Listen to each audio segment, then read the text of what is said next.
Hello, welcome to Stampin' by Hannah. Thank you for joining me today. Today is Make It Monday and I have this fabulous fold flat box for you using the Fresh Florals designer series paper from Stampin' Up. I am an independent Stampin' Up demonstrator based in Teesside in the UK, and if you like anything you see in any of my videos, do not forget to go to my shop, link as always in the down bar below, where you can find all the wonderful Stampin' Up things ready for you to purchase. So shall we get started with this box? This is so fun. So I'm going to really be brave. I've not photographed this one yet. So I'm going to untie this ribbon and show you that it is a fold flat box like that. How cool is that? Love this. It is nice and big. I don't know what you could put loads of stuff in it. And I have made a bit of a boo-boo, which is this panel over here. So I will show you how to avoid that happening where it just keeps popping out. So let's get started, shall we? I'm going to put that over there so I can put it back on when I filmed and I photographed it. So I have this one is in Fresh Fig, which is one of our fabulous new in colours. And I've got another one of the new in colours here. This is Powder Pink. And the reason I'm using this is because I'm using the Fresh Florals designer series paper, which is in the new in colours. And I only have 12x12 in the new in colours, and you need a piece of 12x12 cardstock for this one. Unfortunately, I do apologise, but it's such a big box and I thought it was worth it. So you need a piece of cardstock that measures 9.5 inches by 9 inches or 25 by 23 centimetres. I'll grab my Simply Scored, because we're going to score on this one. So we need to score on the long side first at 1.5 inches, 4.5 inches, 6 and 9. And as always, all the measurements will be available on my blog. Link to this project is in the down bar below. Oh, I've popped out my groove there. Let's do that again. There we go. Not paying attention. So measurements in metric. Oh, I'm not doing a very good job here. In metric are 4, 11.5, 15.5 and 23 centimetres. So we're going to then rotate round onto the short side and we're going to score at 1/2 inch, 2,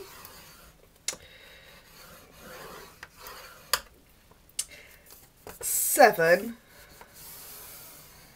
and 8.5 inches, which is 1, 5, 18 and 22 centimetres. So I'm going to just fold and burnish on all of our score lines, and I'm going to go in with a bone folder in a second when I've done it once with my fingers, just to make sure I've got all my score lines in the right place. Yeah. So this box was inspired by a piece of packaging. As usual, that's where I get a lot of my inspiration from for boxes. Things come through the post. I see things in supermarkets. Anybody else? That crazy lady that stands in the chocolate aisle in Tesco's and goes, oh, I like, look at that box. Not really bothered about the chocolate that's in it, because I'll eat any chocolate. Not fussy on that front. So just about what the shape of the box is. So let's do some snipping. So we need our paper snips and we're going to chop away some key sections of this box. So we've got your skinny edge on the left. You've got a long rectangle, a square, a long rectangle and a square. Now these squares we're going to chop down to make our flaps of our box here. This piece here is that one. So we can get rid of all of that there and that down there. And then we need to chop down these ones. I will show you what I mean. So I'm going to get rid of all that. You could do this with a longer pair of scissors, but because I'm left-handed, which I'm sure completely messes with some people's brains when they're watching, and I do apologise for that. But I can only cut with my left hand. I can't. It just doesn't work. I haven't got the control. I iron with my right hand. I play tennis with my right hand. I go bowling with my right hand, but scissors, no, that's a bit beyond me. So that's what the first side is going to look like. We're going to rotate it round and do exactly the same on the other.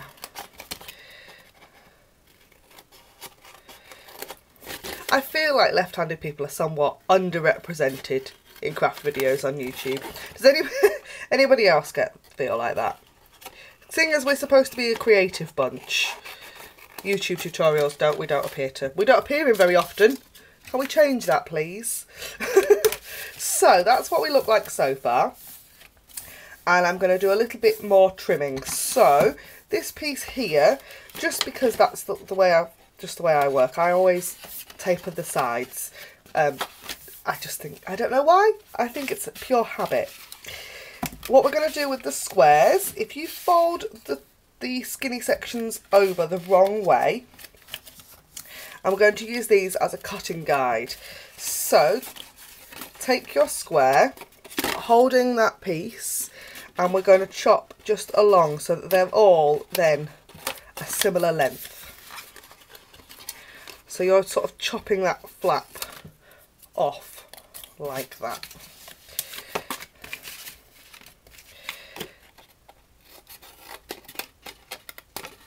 One, and then there's the fourth one.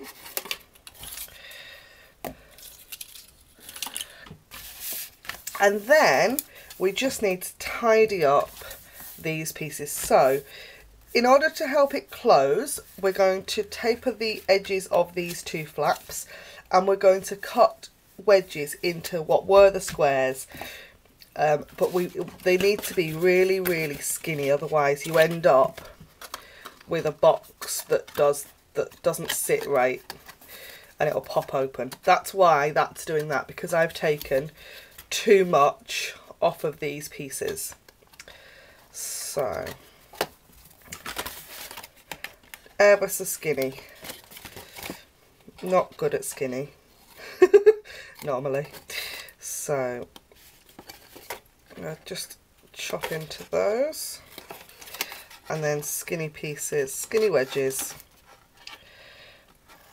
out of there. Yeah, I've eaten far too much chocolate in my life for many things to be skinny, but hey, never mind. Okay, so I've cut slivers in each one of those, and we have tapered the top, the flaps that are going to form our box. So the next step is to put our designer series paper on. So I'm going to turn it this way around, because I've got all my designer series paper laid out in a particular order, because that's the way I've cut it. So you need two pieces that measure 2 3/4 by 4 3/4, two pieces that measure 4 3/4 by 1 1/4, and two pieces that measure 1 1/2 by 2 3/4. And I'll put the metric measurements on my blog. So I'm going to grab my snail so I can stick these pieces on, and I did have them in the right order so that the designer series paper will wrap nicely around. So I'm trying to match the pattern around the box. I apologise if you can hear strange noises in the background, but Frida Cat has decided to join me today. She doesn't very often join me when I'm filming. I think she's just ran away again. She's slightly spooked at the moment, bless her. We've had a lot of strange people in the house because we are in the process of moving. The flat should be going on the market this week, ready for us to hopefully start the ball rolling with the big move. So she's slightly spooked out because there's just been people, strange people in our house now for weeks, just coming in, dropping in for 10 minutes and then going again. Estate agents and mortgage people and horse hots.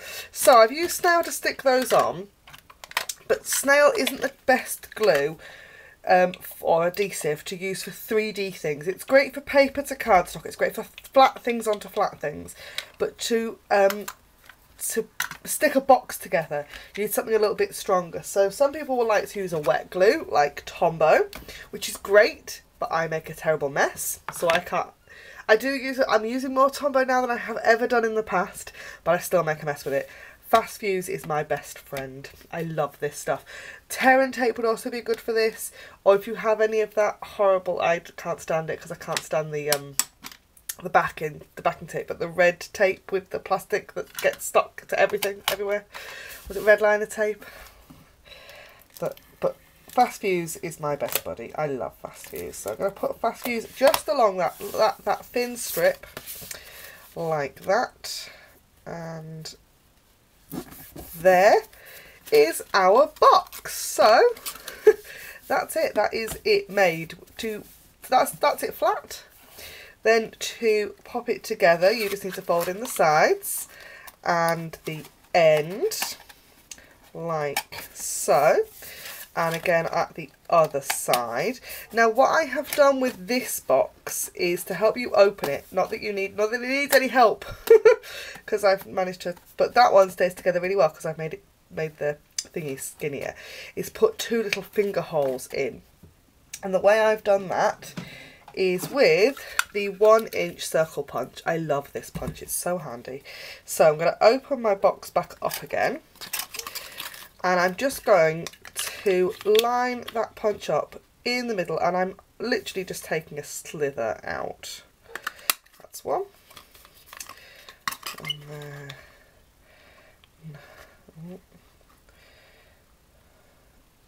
there is the other one. And that will just help you open your box like so. And then the last bit is some of this ribbon, and this is the way I've tied. I had the other box tied before I opened it for you. This is the sheer ribbon in Whisper White, the 1/8 inch sheer ribbon, and it's so pretty. So what I'm going to do is I'm going to pop it across that way, turn the box over, then I'm going to do so it's crossed like that. And then, I haven't left myself enough room to tie a bow. I'm going to tie myself a nice knot. So, or attempt to tie a nice knot. And the reason I did this on the original box was because I hadn't, was literally because the box wouldn't stay shut. But it's nice. It's a nice way to dress up a box. And that is my Stampin' Up Fresh Florals fold flat box. Thank you ever so much for watching, and I will see you again really soon. Don't forget to like, comment and subscribe, and I will see you on Friday for another techniques video. Thanks for watching. Bye for now.